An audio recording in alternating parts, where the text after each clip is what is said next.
alive. I'm alive. I'm alive.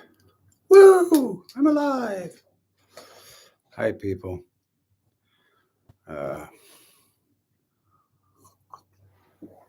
known a few songs for St. Pat's, and maybe some you haven't, not so familiar with.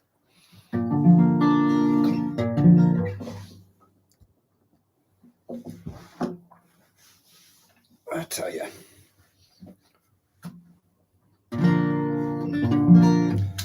This is called Open the Door Softly. It was written by a man named Dion Boucicault, Boucicault. He was a successful Irish playwright in the 19th century. Golly, I really detest it when people go online and dither around. But there's just infinite numbers of things that can go weird on you. Yes, I know I had a dentist appointment today. Google Calendar. It was canceled, and that's why I have time to do this. The hygienist took ill. Okay, Dion Boucicault wrote this. It's called Open the Door Softly. It's an unusual perspective. It's a prayer from the spirit of nature to humanity, saying, hey, wake up and pay attention. Open the door softly, I have something to tell you, dear. Open it up no wider than the crack upon the floor. Open the door softly, I've something to tell you, dear. Warm summer grasses have whispered it to your ear. Skeins of shining water ask you patiently to hear. Tall, lonely timbers have taught it to the deer.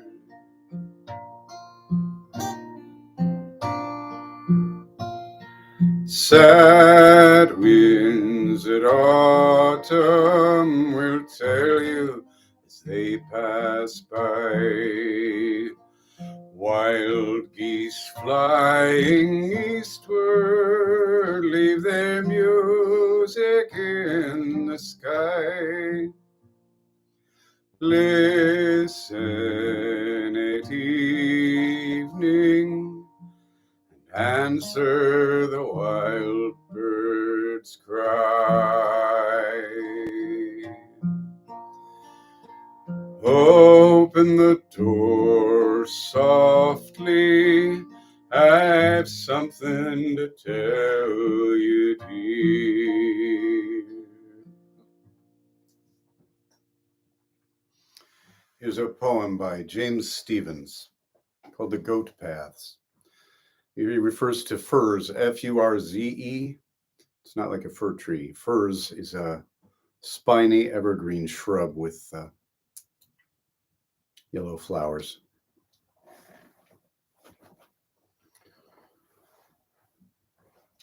The goat paths. The crooked paths go every way upon the hill. They wind about through the heather, in and out of a quiet sunniness. And the goats, day after day, stray in sunny quietness, cropping here and cropping there, as they pause and turn and pass. Now a bit of heather spray, now a mouthful of the grass.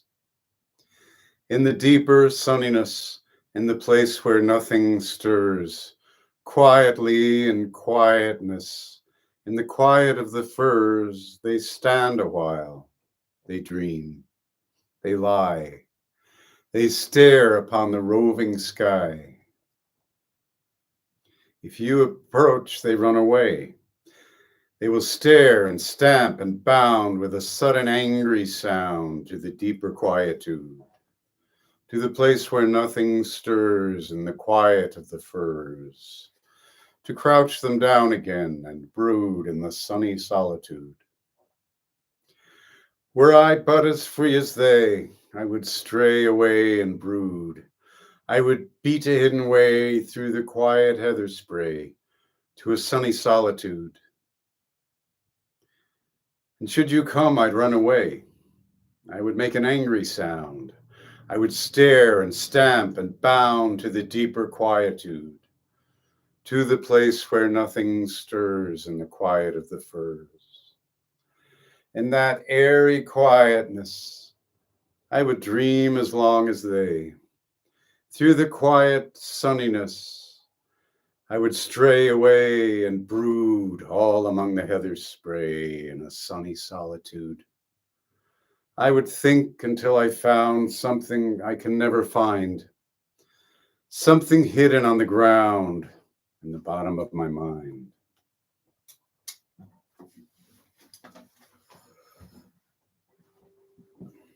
James Stevens. What has happened? What has happened to my day frame? My goodness. Diabolical. I've lost a piece of my glass. There it is. It's stuck to the guitar. Oh my God.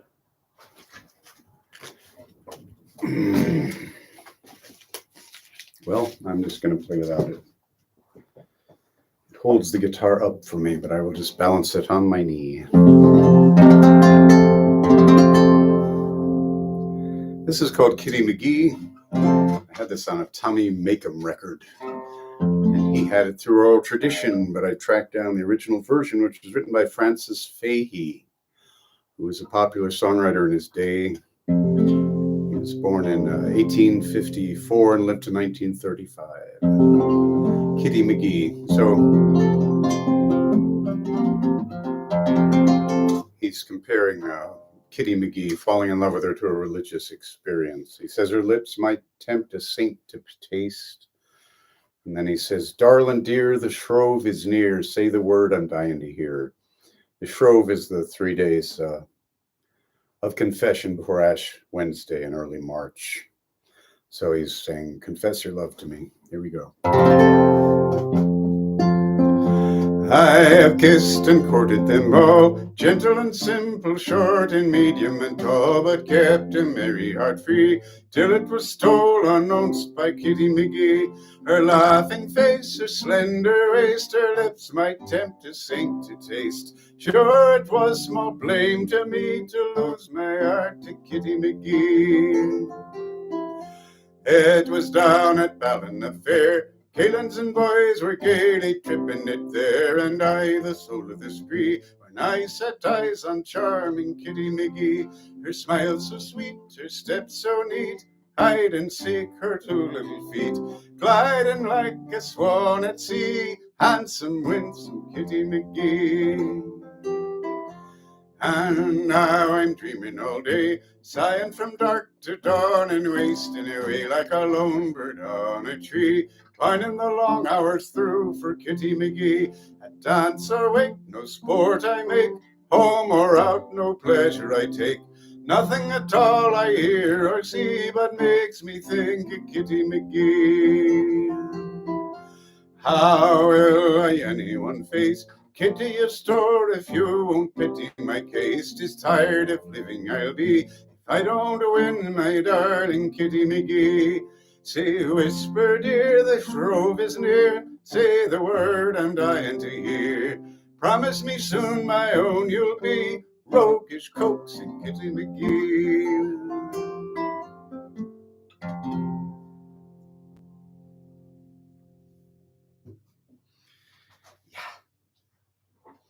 Well, puts us into early March. The Shrove was, Ash Wednesday was March 5th this year. Here's a poem by Rhoda Coghill, born in Dublin in 1902. She lived till 2000. She was a composer, but being a female composer, she did not gain much traction in her day, unfortunately. She actually did a musical setting of Walt Whitman's Leaves of Grass. Marvelous poet as well. This is called Spring Doggerel.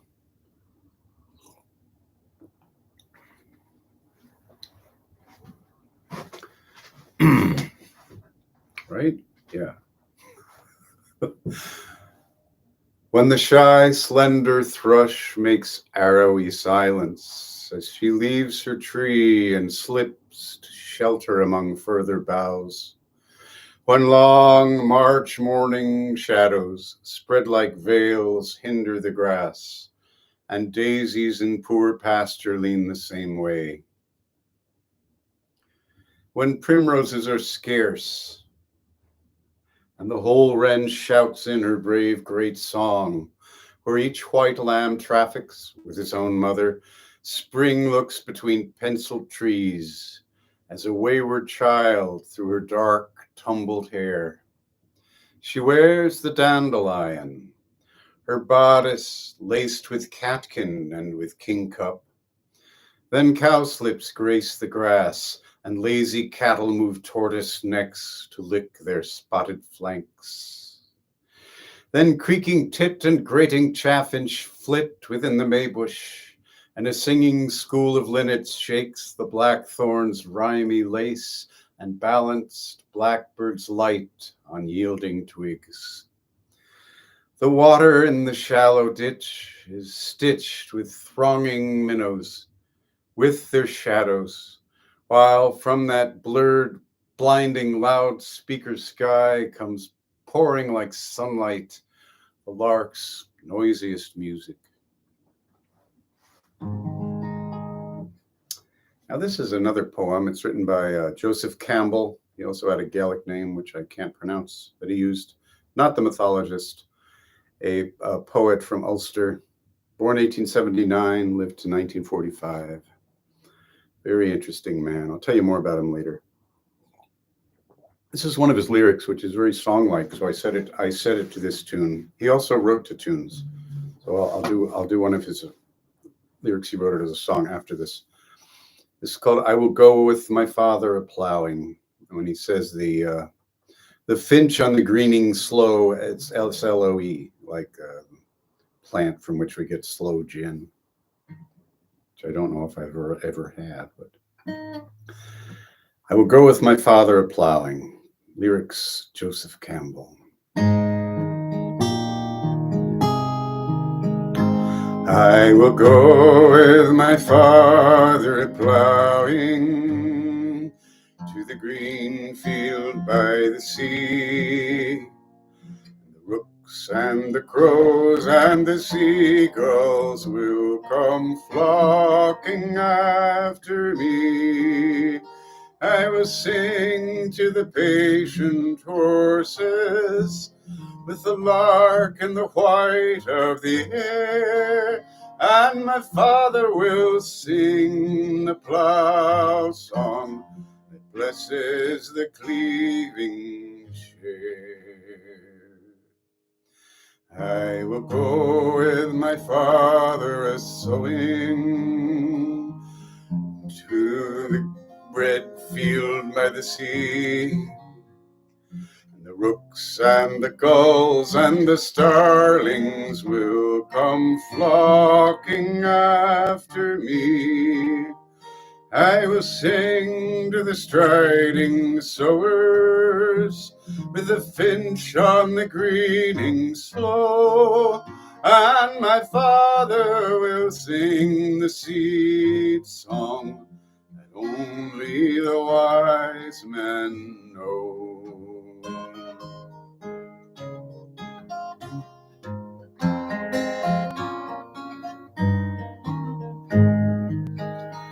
I will go with my father reaping to the brown field out by the sea. And the geese and the crows and the children will come flocking after me. I will sing to the tan-faced reapers with a run in the heat of the sun. And my father will sing the scythe song that joys for the harvest done. And my father will sing the scythe song that joys for the harvest done.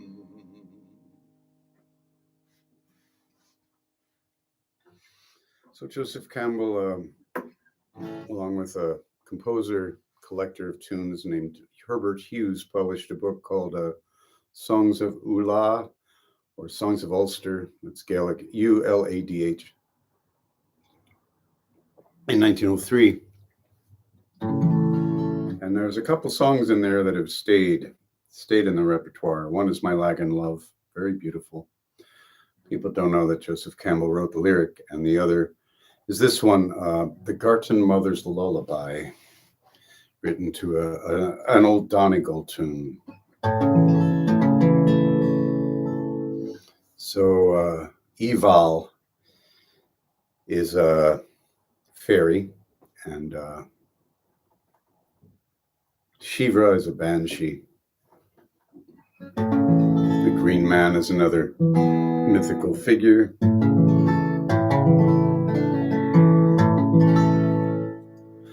Sleep, oh baby, for the red bee hums, the silent twilight's fall. Eval from the grey rock comes to wrap the world in thrall. My baby, oh, my child, my joy, my love and heart's desire. The crickets sing the lullaby beside the dying fire. Dusk is drawn and the green man's thorn is wreathed in rings of fog. Shivra sails his boat till dawn upon the starry bog. My baby, oh, the pale moon hath winged its cusp in dew, and weeps to hear the sad sleep tune I sing, oh love, to you.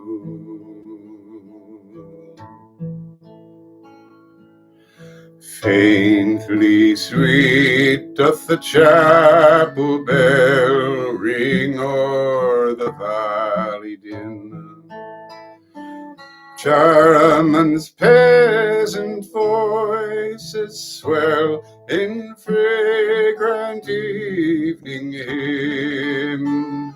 My baby, oh, the low bell rings my little lamb to rest, and angel dreams till morning sings its music in thy breast.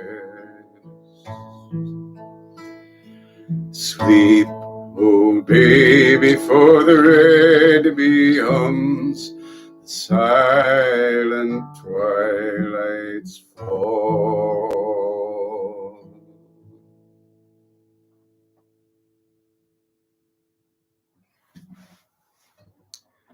It's a song, The Rising of the Moon. I'm going to sing the older tune. It was originally sung to. It was originally written as a poem, and then this tune was put to it, and then later a more sort of jaunty tune was put to it. That tune is called The Wearing of the Green. So This is about the Irish Rebellion of 1798. And this song is lyric was written by John Keegan Casey after the Civil War. You might wonder why so long. They had contests. They wanted to keep the memory of these men's sacrifice alive, the dream of the free Ireland. They wanted to keep that alive. And so they had artists creating pieces so people would keep this in their minds. And this is one of those. I'm going to sing it. And again, after the first four verses before the conclusion, I'm going to put a poem by Joseph Campbell, which I will speak. His poem is called The Women at Their Doors.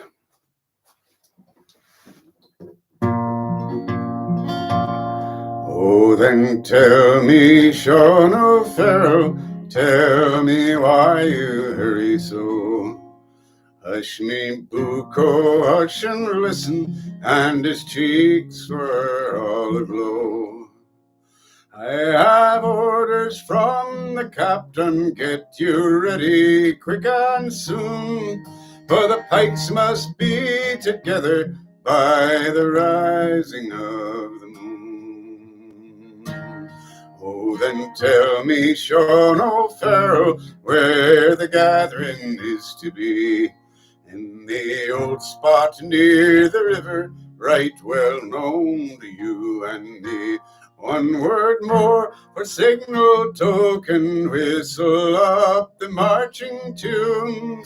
With your pike upon your shoulder by the rising of the moon. Out from many a mud-walled cabin, eyes were watching through that night. Many a manly breast was throbbing for the blessed warning light. Murmurs passed along the valleys like the banshee's lonely croon, and 1,000 blades were flashing at the rising of the moon. There beside that singing river, that dark mass of men was seen. Far above their shining weapons hung their own beloved green. Death to every foe and traitor, forward strike the marching tune. Hurrah me, boys, for freedom, 'tis the rising of the moon.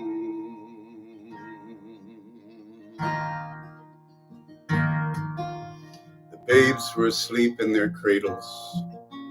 The day's drudge was done, and the women brought their suppers out to eat them in the sun. Tonight I shall set my needles, Anne, and Evan will have stockings to wear. I spun the wool of the horny ewe he bought at the hiring fair. What is the noise I hear, Anne?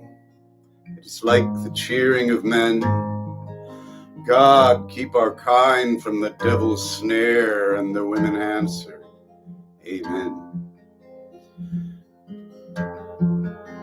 Then the moon rose over the valley, and the cheering died away. And the women went within their doors at the mouth of the summer day. And no men came in at midnight, and no men came in at noon.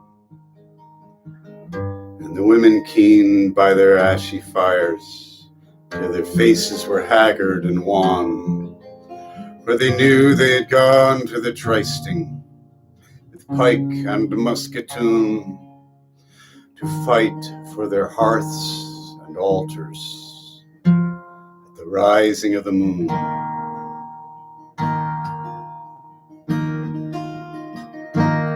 Oh, they fought for poor old Ireland, and full bitter was their fate. Oh, what glorious pride and sorrow fill the name of 98. Thank God, even still our beating hearts in manhood's burning noon would follow in their footsteps at the rising of the moon.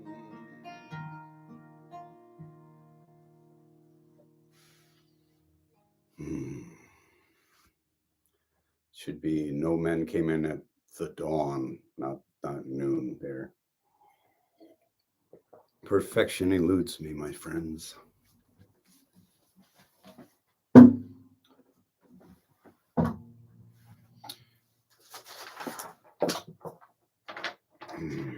This is a poem by Eileen Shanahan. Was born in 1901.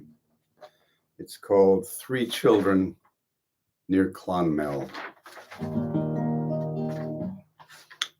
Concerns poverty in contrast with the infinite value of each child. I'll do the poem and then I'll do you a rare song that has not been recorded and released. Found it in an old book called Songs of the People. Well, the book was published in 1990, but the song was published in 1937, I believe.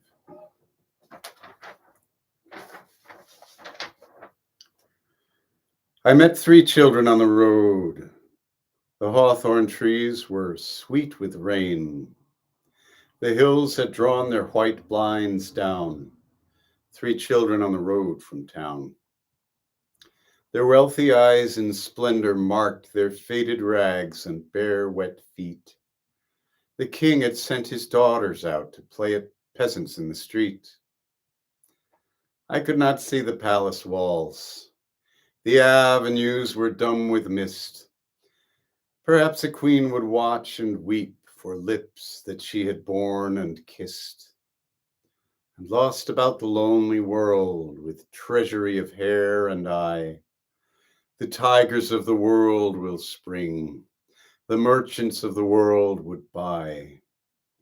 And one will sell her eyes for gold, and one will barter them for bread, and one will watch their glory fade beside the looking glass, unwed.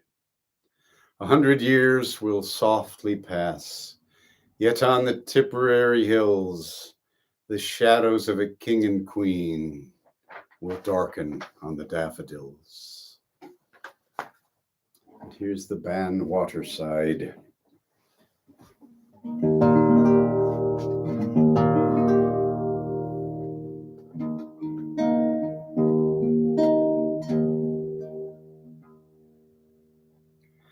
One evening fair to take the air down by a shady grove, I little thought I wouldn't be caught all in the chains of love. Returning to my dwelling place, a charming girl I spied, the blooming rose of Banbridge town and the sweet Ban Waterside. I stood a while her to beguile, not knowing what to do, still thinking on some remedy my pain for to subdue. Saying you'll have cows, horses and plows, and all your wants supplied, if you'll agree to come with me from the sweet Ban Waterside.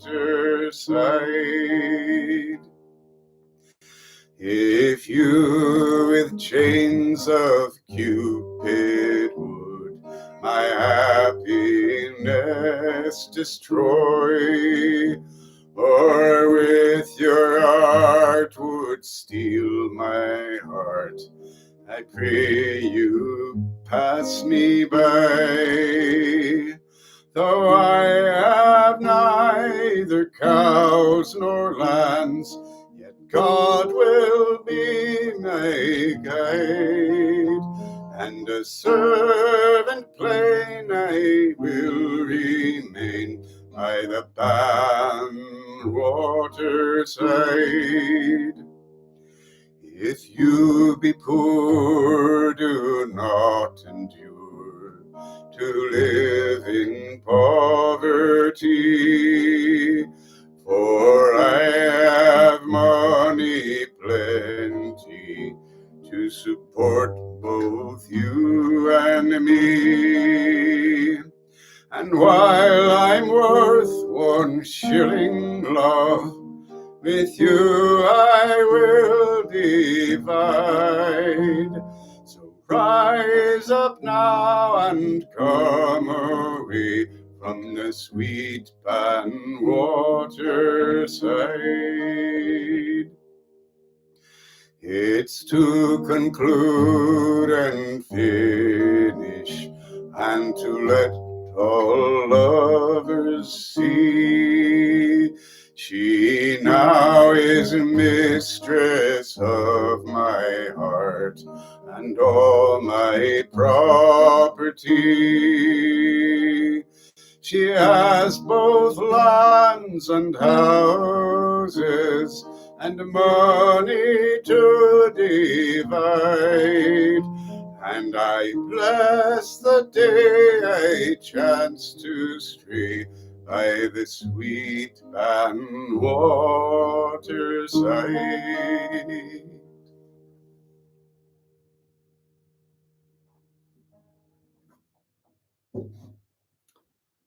Poverty, the need to eat, drives people to do things. The following song, The Kerry Recruit.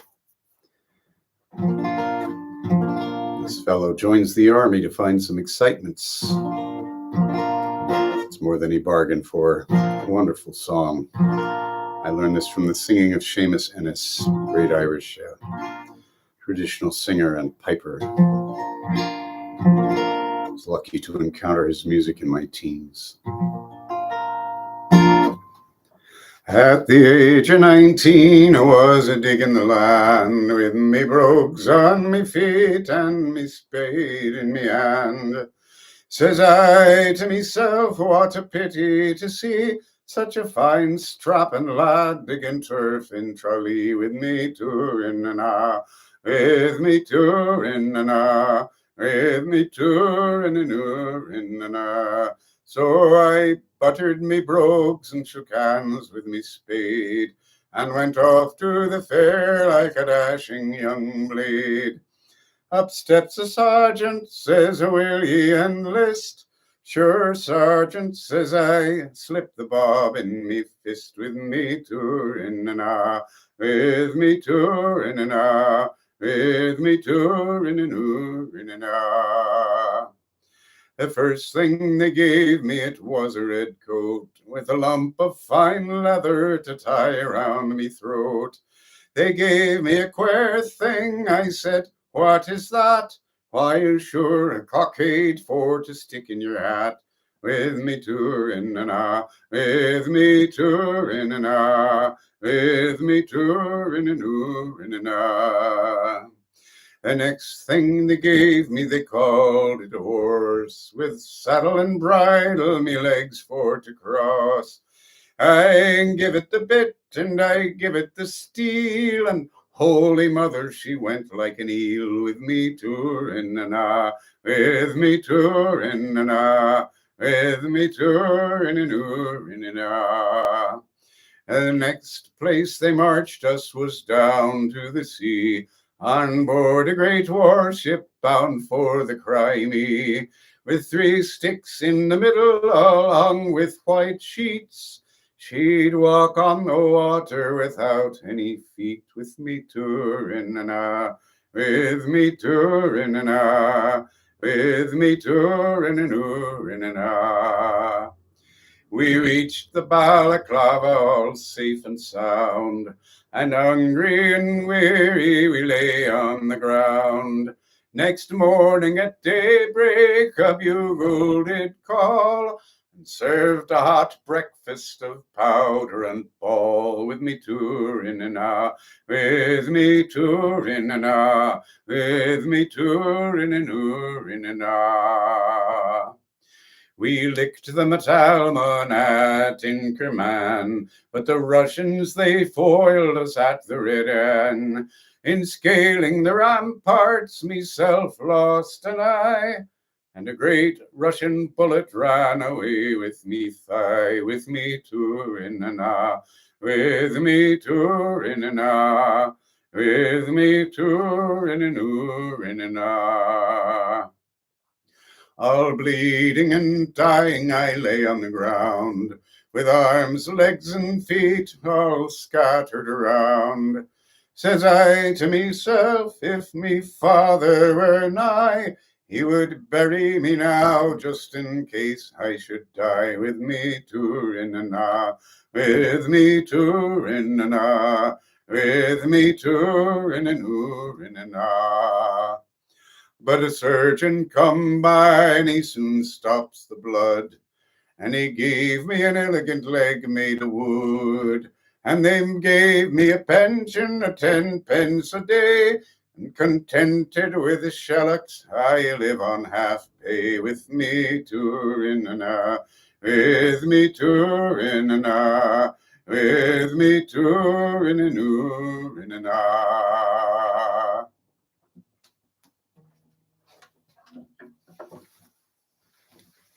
Here's a rare song, another rare song called The Bonnie Wee Mare. That's about a horse race. It's another fella scraping out a living. This guy's a hustler. He refers to himself in the third person in the song as this wee boy. He's actually a young man, and he's setting up these gamblers so he can take their money. It's a hustle.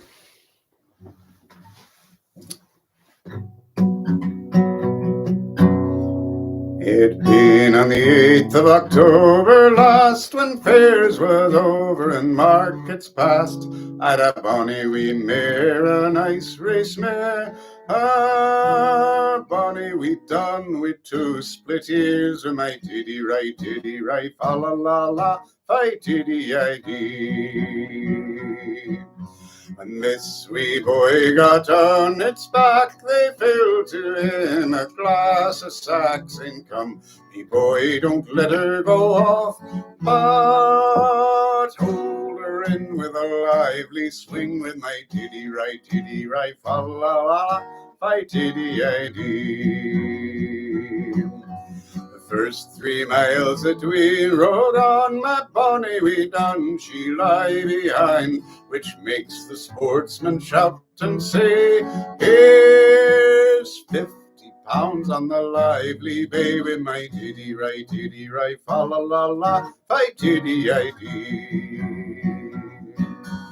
How can that be? This wee boy cries that my wee mare would win no prize. Here's 50 pounds my uncle gave me, I'll hold it on you, purty Bessie, with my tiddy right, fa la la la, fi tiddy I dee. The next 3 miles that we rode on, my bonny wee dun, she lie behind, which makes her master smile and say, my bonny wee dun, you'll win a day, with my tiddy right, fa la la la, fi tiddy I dee. But the last mile we rode that day, my bonny wee dun, she raced away and left the lively bay behind, which caused the sportsmen to change their mind, with my tiddy right, fa la la la, fi tiddy I dee. Now my wee dun has won the race, she'll stay no longer in this place. She has won as much money this very day as'll help her master to clear the way, with my tiddy right, fa la la la, fi tiddy I dee.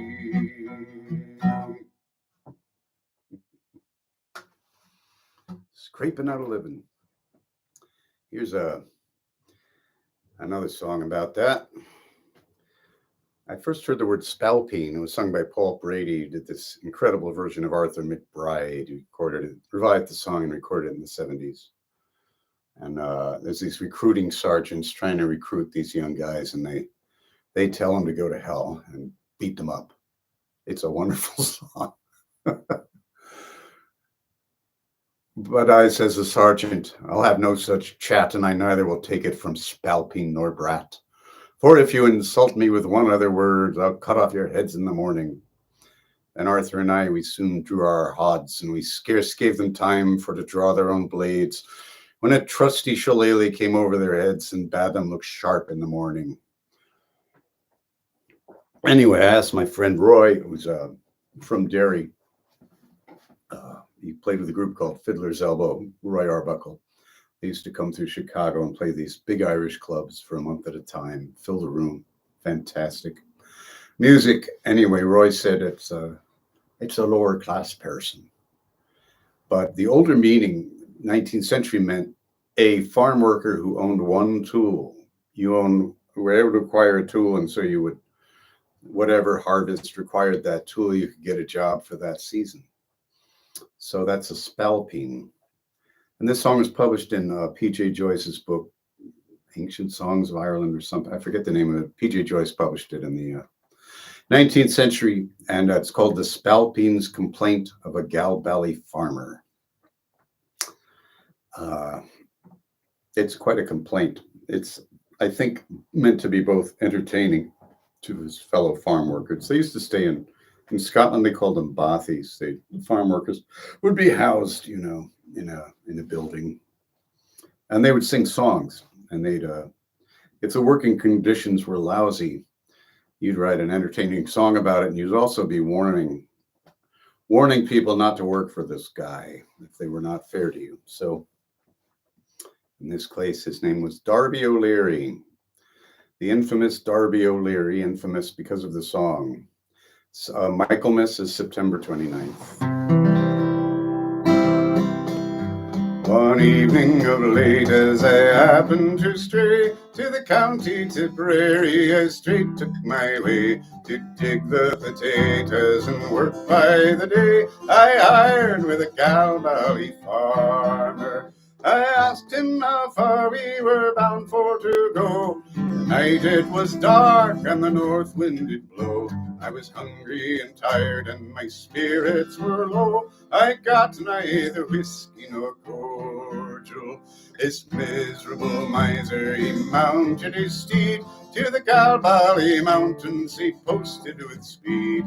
Surely I thought that my poor heart would bleed as I tried to keep up his travel. When we came to his cottage, I entered it first. It seemed like a kennel or a ruined old church. Says I to myself, I am left in the lurch in the house of old Darby O'Leary. By what he had said to me, I understood that my bed in the barn, it was not very good. The blanket was made at the time of the flood, the quilts and the sheets in proportion. 'Twas on this old miser I looked with a frown when the straw was brought out for to make my shakedown. I wished that I never saw Galbally town or the sky over Darby O'Leary. I well recollect it was Michaelmas night. To a hearty good supper he did me invite. A cup of sour milk that was more green than white, 'twould give you the trot and disorder. The wet old potatoes would poison the cat, and the barn where my bed was swarming with rats. No little I thought it would e'er be my lot to lie in that hole until mornings. I've worked in Kilconnell, I've worked in Kilmore, I've worked in Knockany and Shanballymore, at Pannyvalley, Conneely and Sollow Ardmore, with decent, respectable farmers. I worked in Tipperary, the Rag and Rose Green, the Mount of Kilfeacle, the Bridge of Aileen. But such woeful starvation I have never yet seen as I got from old Darby O'Leary.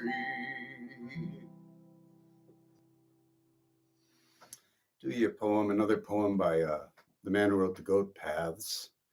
It's called County Mayo by James Stephens. Stephens lived from 1880 to 1950. Wrote a wonderful book, sort of a fantasy novel.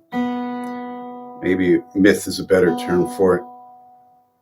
The fantasy genre has become such a tawdry thing, but it did not start out that way. Perhaps you don't think it's a tawdry thing. I don't know.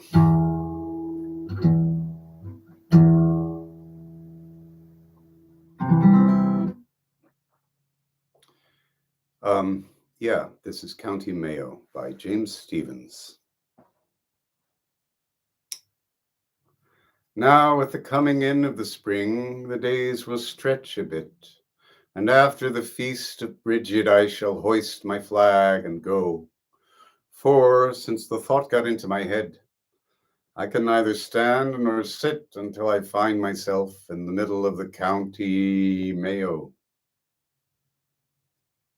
In Claremorris, I should stop a night to sleep with decent men, and then I'd go to Bala just beyond and drink galore, and next I'd go to Kiltimagh for about a month, and then I should be only a couple of miles away from Ballymore. I say and swear that my heart lifts up like the lifting of a tide, rising up like the rising wind, till fog or mist must go, when I remember Cara and Gallon close beside, and the gap of the two bushes, and the wide plains of Mayo. To Culloden then, where everything grows that is best. There are raspberries there and strawberries there, and all that is good for men. And were I only there among my folk, my heart would rest. For age itself would leave me there, and I'd be young again. Down the moor. One morning May, when fields were gay, serene and pleasant was the weather, I spied a lass, and a very bonny lass. She was whooping the dew from among the heather down the moor. In among the heather, o'er the moor and through the heather, I spied a lass, and a very bonny lass, is whooping the dew from among the heather down the moor. Barefooted was she and comely dressed, on her hat neither heart nor a feather, but the plaid hung neatly around her waist, as she tripped through the bloom and heather down the moor. In among the heather, o'er the moor and through the heather, the plaid hung neatly around her waist, as she tripped through the bloom and heather down the moor.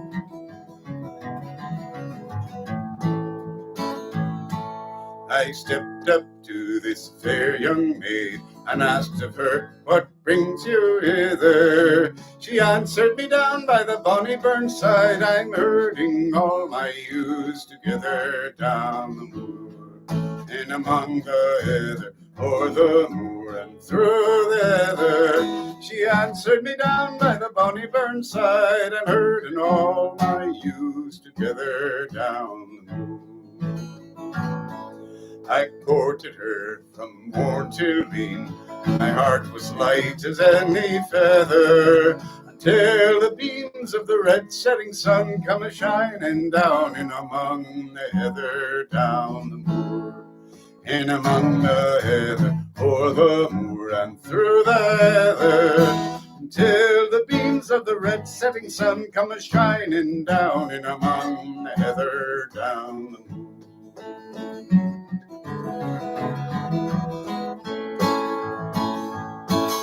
And she said, young man, I must away. My years are straying from each other. I am loath to part with you as the bonny wee lambs are to part their mother down the moor. In among the heather, o'er the moor and through the heather.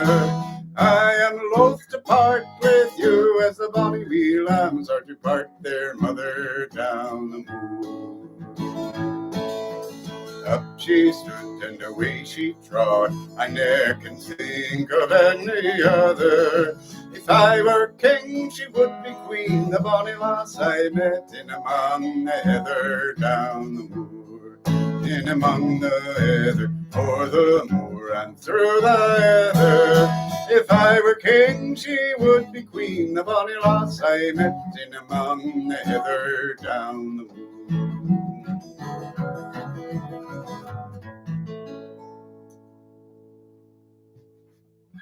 That's based on a version from Eddie Butcher, who was a potato farmer in Ulster, born in 1900. This is a song from the book I mentioned earlier, Songs of the People. Songs of the People was originally a newspaper column by Sam Henry, and he invited the people of the people were the people of Ulster, Northern Ireland, and he invited them to send in their songs. These were the songs of the folk, you know. And between the First and Second World Wars, he printed 690 songs in his weekly column. These were finally published in 1990 largely due to the efforts of a woman named Lonnie Herman, who revised and edited. No, it was Gail Huntington did the editing, transcription, and so on. And then Lonnie Herman had some additions and indexes and so on. Anyway, University of Georgia Press, fantastic book. And it's got some gems in it that people have not picked up on.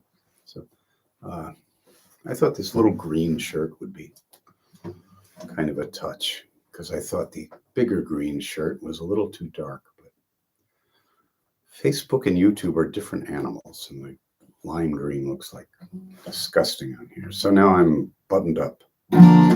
This song is called The Hills of Tandragee.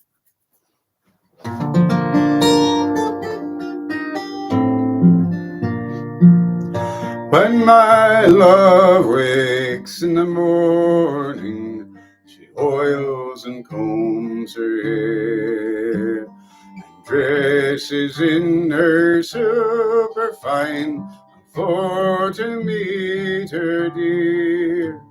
Her name I will not mention, lest she should offended be, for she is the fairest creature that dwells in Tandragee. The time is drawing nigh, brave lads, and I must leave you here, and part with all my comrades, likewise my sweetheart dear. For her beauty I admire above all that I can see, and her killing glances bring the blush on the hills of Tandragee.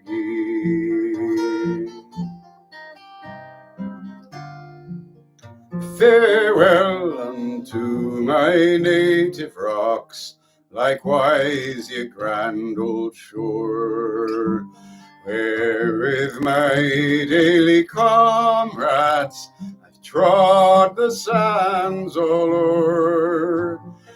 And when I'm on the ocean wide, no house nor home can see, I'll be thinking of you, Rosie dear, that dwells in Tandragee.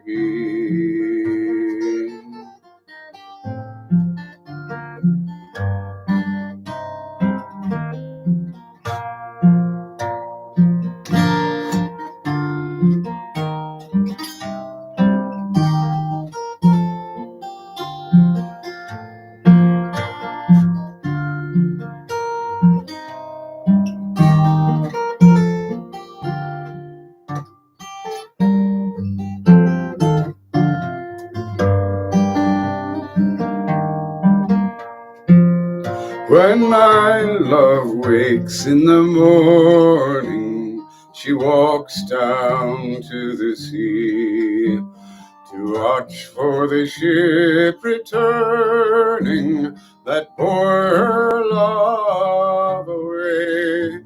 She'll watch the foaming billows as they roll in from the sea, saying, "Oh, poor Johnny Harton, you're far from Tandragee."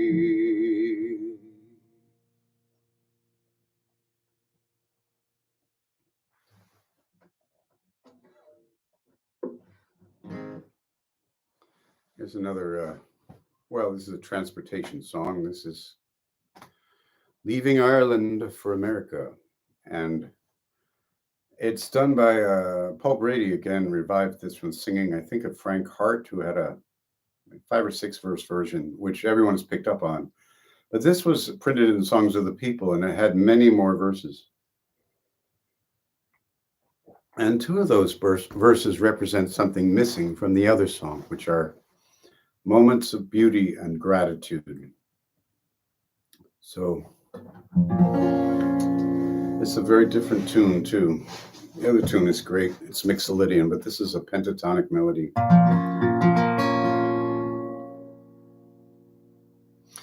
From Derry Quay we set sail on the 8th of May. We had a sweet and a pleasant gale bound for going down to Moville Bay. Fresh water there, near 20 tons, for passengers they did store.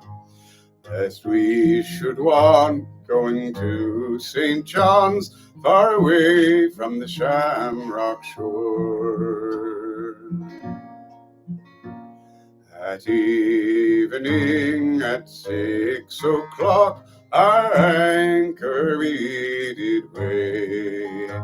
The sunbeams on Benevin rocks, they splendidly did play. Queen Castle's ancient church and fort, they made me sad heart sore. For thinking when Tyrconnell's court did grace the Shamrock shore.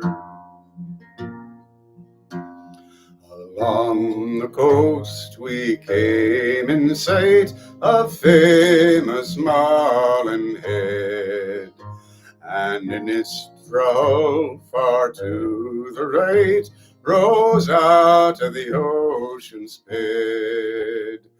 A grander sight now met my eyes than e'er I saw before. The sun going down twixt sea and sky, far away from the Shamrock shore. Next morning we were all seasick, not a one of us was free. I lay quite helpless on my bunk, with none to pity me. No father dear, no mother kind, to lift my head when sore. And I thought of the loss I left behind, far away on the Shamrock shore.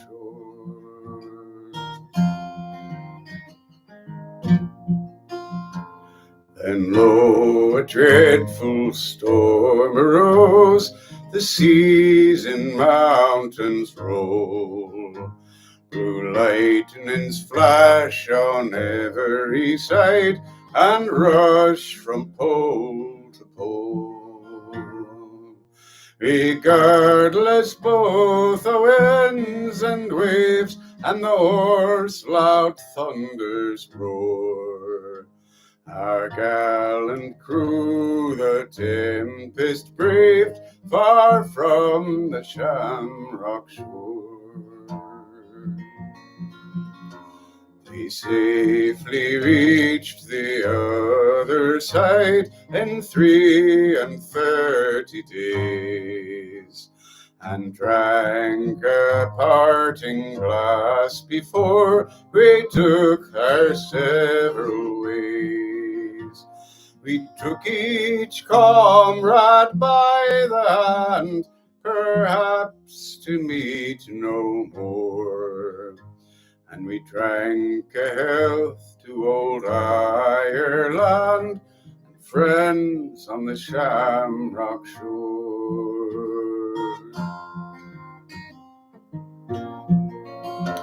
To Captain Harrison we owe our grateful thanks indeed.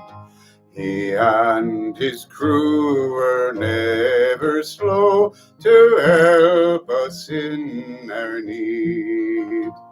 We'll drink his health in a full glass and toast it o'er and o'er.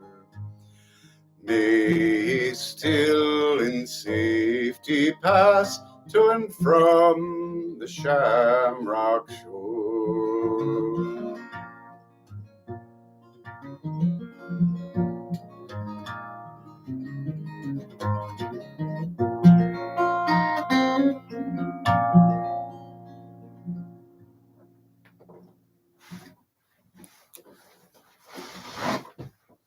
Well, here's a song which was popular from the Clancy Brothers, but back when I was working the Irish circuit, nobody did it but me, which I learned it from Tommy Makem singing, but I lately found a couple of missing lines. There's this 8-line stanza form, and for one of them they only had 6. So I've sort of had to relearn the whole phrasing on the whole thing and figure out how I want to sing it. So, Johnny McEldew. This is a tongue twister, and I'm going to parse this out and do a version on YouTube once I get it smoothed out, but it's fun to sing.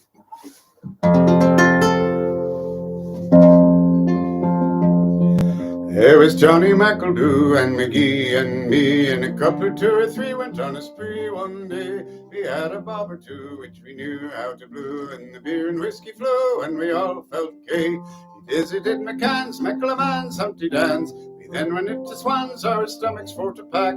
We ordered out to feed, which indeed we did need, and we finished it with speed, but we still felt slack. Johnny McEldew turned blue as the dew, and a plate of Irish stew he soon put out of sight. He shouted out encore with the roar for some more, said he'd never felt before such a keen appetite. He ordered eggs and ham, bread and jam, what a cram. But him we couldn't dram, though we tried our level best. For everything we brought, cold or hot, mattered not. It went down him like a shot, and he still stood the test. He swallowed tripe and lard by the yard. We got scared and we thought it would go hard. When the waiter brought the bill, we told him to give o'er, but he swore he could lower twice as much again and more before he had his fill. He nearly supped a trough full of broth, says McGrath. You devour the tablecloth if you don't hold him in. He ate a dozen fowl, half a cow, made a vow. He was just as hungry now as when he did begin. When the waiter brought the charge, McEldew felt so large, he began to scowl and barge, and his blood went on fire. He began to curse and swear, tear his hair in despair. To finish the affair, called the shopman a liar. The shopman he drew out, and no doubt he did clout. McEldew he kicked about like an old football. He tattered all his clothes, broke his nose, I suppose. He would have killed him with a few blows in no time at all. McEldew began to howl and to growl by my soul. He threw an empty bowl at the shopkeeper's head. It struck poor Mickey Finn, peeled the skin off his chin, and the ructions did begin, and we all fought and bled. The peelers did arrive, man alive, 4 or 5. At us they made a drive for us all to march away. We paid for all the meat that we ate, stood a treat, and went home to ruminate on the spree that day. Johnny McEldew. There's another song which, a lot of us, learned our first Irish repertoires from the Clancys. Brought a lot of great songs over the water. And this was on Tommy Makeham's solo album. The Little Beggar Man. His mother sang it, Sarah Makeham. And so I learned a little more about it lately, and I found some different lyrics, which I'm going to try to read as I sing it, and we'll see how this goes. So an old rigadoo was a dance. A rigadoo is a dance done with a walking stick. So this is the Little Beggar Man, but he's not just begging. He's actually entertaining people everywhere he goes.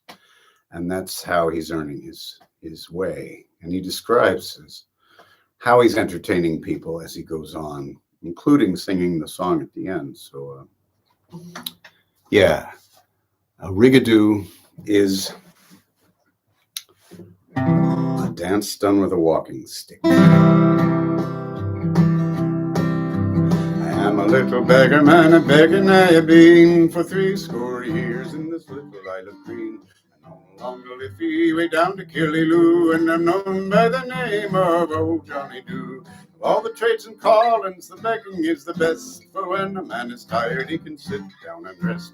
Beg for his dinner, he has nothing else to do but to slip around the corner with his old rigadoo. I crept in a barn way down in Currabon, a wet night come on, but I slept till the dawn. Holes in the roof and the rain coming through, and the rats and the cats were a playing peekaboo. And who did I awaken but the woman of the house, with her white spotted apron and a calico blouse? And she began to frighten when I said boo, oh now don't you be afraid of me, it's only Johnny Doo. I'm a little flaxy-haired girl the other day. Good morning, little flaxy-haired girl, I did say. Good morning, little beggar man, and how do you do? With your axe and your tacks and your old rigadoo. I'll buy a pair of leggings and a collar and a tie, and a nice young lady I will marry by and by. I'll buy a pair of goggles and color them blue, and an old-fashioned lady I will make her too.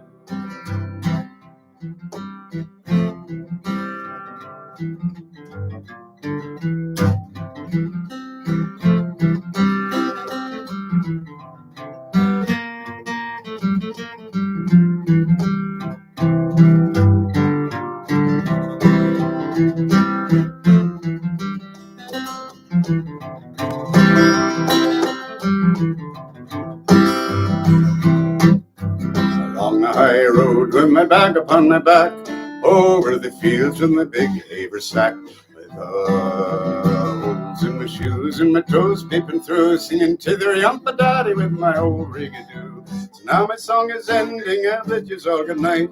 The fire's all raked and now it's out the light, for now you've heard the story of me old rigadoo. It's good luck and God be with you, says old Johnny Doo.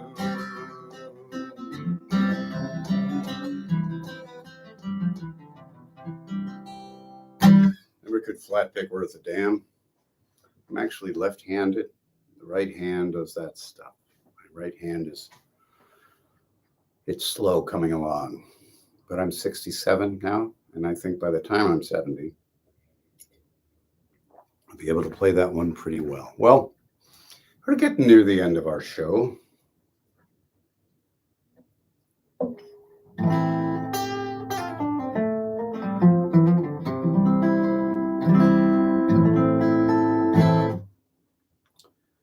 A song about another uprising. That is the uprising of 1916, the Easter uprising. Now, Easter is about resurrection, and that's what this uprising symbolized. And this song was written by Canon Charles O'Neill, and he makes full use of that symbolism. Joseph Campbell, whose poetry I did earlier, and songs, Garden Mother's Lullaby and so on, was an orderly at the Easter uprising in 1916. He was there. The commander of the Dublin Brigade was a man named James Connolly. He got shot up pretty badly. during that uprising and was executed by firing squad a month later.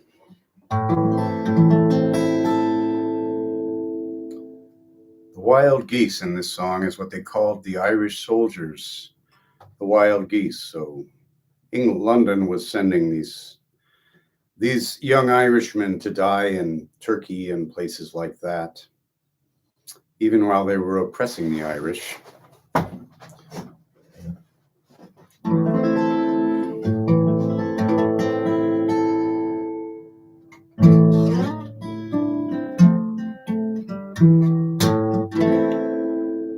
As down the glen one Easter morn to a city fair rode I, their armed lines of marching men, squadrons did pass me by. No pipe did hum and no battle drum did sound a loud tattoo, but the Angelus bell or the Liffey's swell rang out in the foggy dew. That was their signal. Right proudly high over Dublin town, they hung out the flag of war. It was better to die beneath an Irish sky than at Suvla or Sudelbar. And from the plains of Royal Meath, strong men came hurrying through, while Britannia's Huns with their long-range guns sailed in through the foggy dew.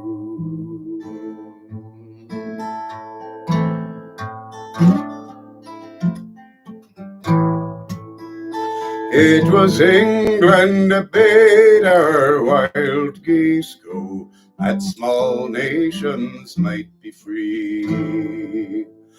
But their lonely graves are by Suvla's waves on the fringe of the great North Sea. But had they died by Pierce's side or fought with Calhoun, their graves we'd keep with a Fenian sleep 'neath the shroud of the foggy dew. But the night fell black and the rifle's crack made perfidious Albion reel. Mid that leaden rain 7 tongues of flame shone over the lines of steel, and beside each blade a prayer was said that to Ireland her sons would be true. And when morning broke, still the green flag shook out its folds in the foggy dew.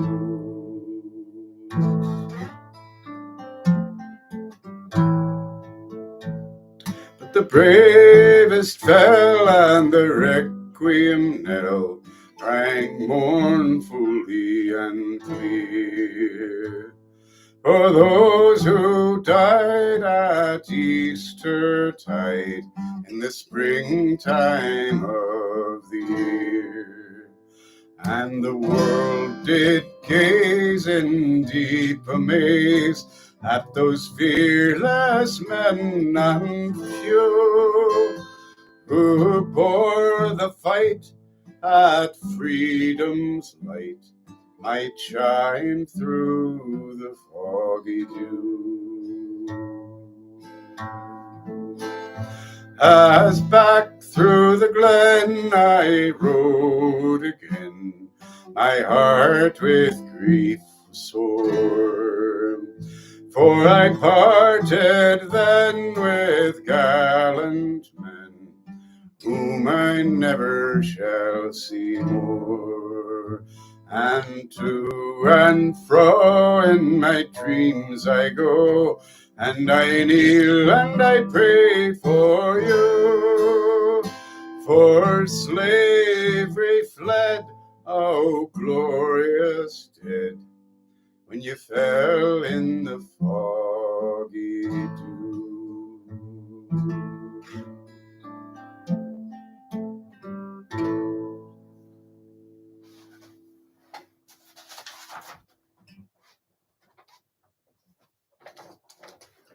James Connolly was born in 1868 and executed in May of 1916. He was an Irish Republican and Socialist leader and founder of the Labour Party. His execution got more attention to his ideas. He inspired John Maclean, the Scottish socialist and labor leader.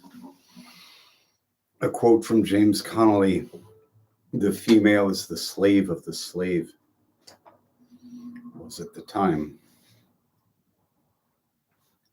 Gotta keep fighting. So this poem called Connolly by Liam McGowan.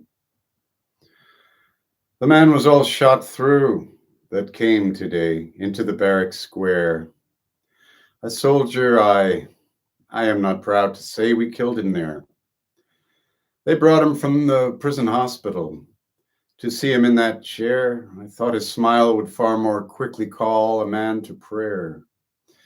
Maybe we cannot understand this thing that makes these rebels die, and yet all things love freedom and the spring clear in the sky. I think I would not do this deed again for all that I hold by. Gaze down my rifle at his breast, but then a soldier I. They say that he was kindly, different too, apart from all the rest, a lover of the poor, and all shot through, his wounds ill-dressed. He came before us, faced us like a man. He knew a deeper pain than blows or bullets ere the world began. Died he in vain? Ready, present, and he just smiling. God, I felt my rifle shake. His wounds were opened out, and round that chair was one red lake.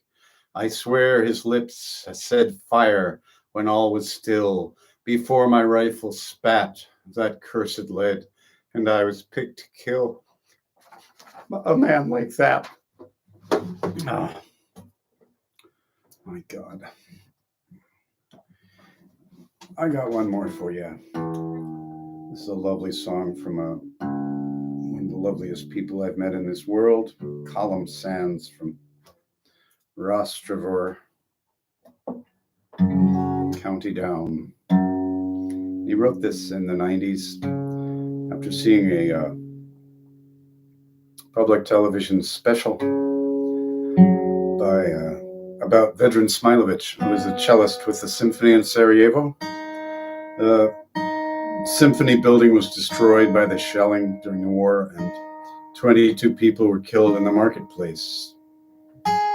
Smilovich's response was to take his cello out to the street and play for 22 days. The press came by and said, "Mr. Smilovich, aren't you crazy to be out here playing the cello when they're shelling, playing music?" And he said, "They're crazy to be shelling while Smilovich is playing the cello." So Calhoun Sands wrote this song called Buskers with relating different street singers he knew who'd play on the street. And he sent the song to Smilovich, who ended up traveling to Ireland and playing on the recording. His recording of the song is on his CD called All My Winding Journeys. So thank you to Calhoun Sands for this song.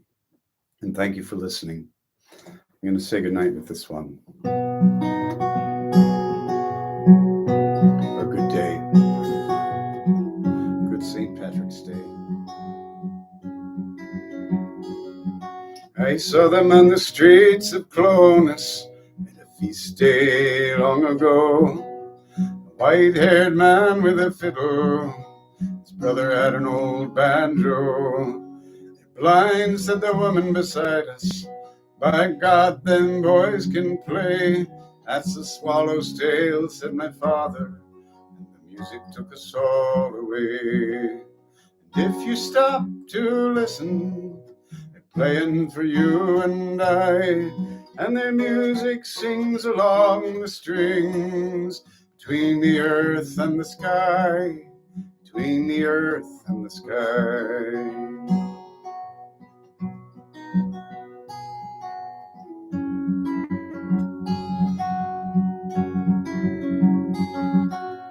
Maggie was a traveling singer. You never heard a voice so strong. When she sang in Newry Market, the whole town heard her song. And her voice was known from London to the streets of Baltimore, for she sang her songs along a road that was often walked before. If you stop to listen, she's playing for you and I, and her music sings along the strings between the earth and the sky, between the earth and the sky.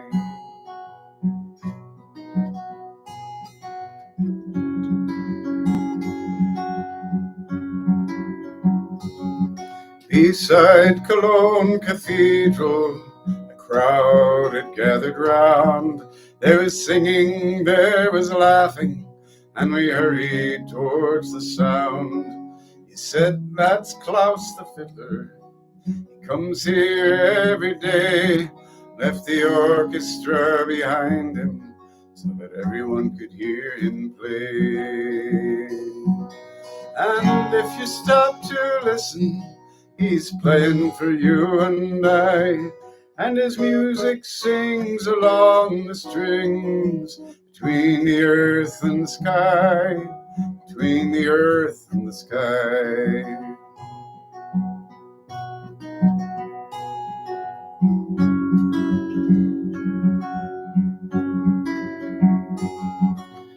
On the streets of Sarajevo, where death walks every day, Smilovich takes his cello, slowly starts to play, and the people gather round him in the spirit of the marketplace.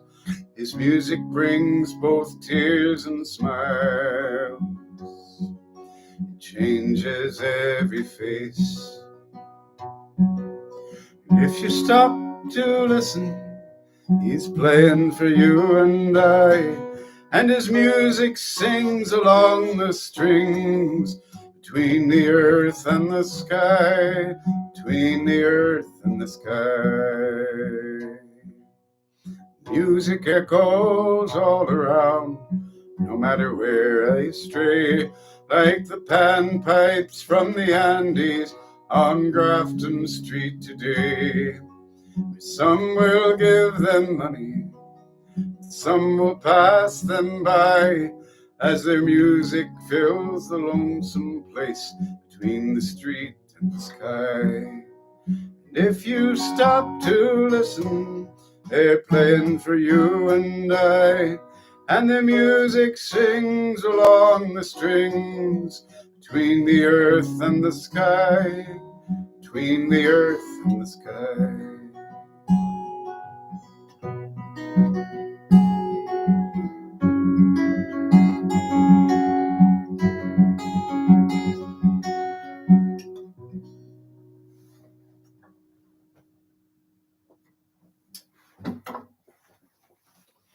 Thank you for listening. Long live Ireland. Be well. Now I have to figure out how to turn this off. End stream. Beautiful.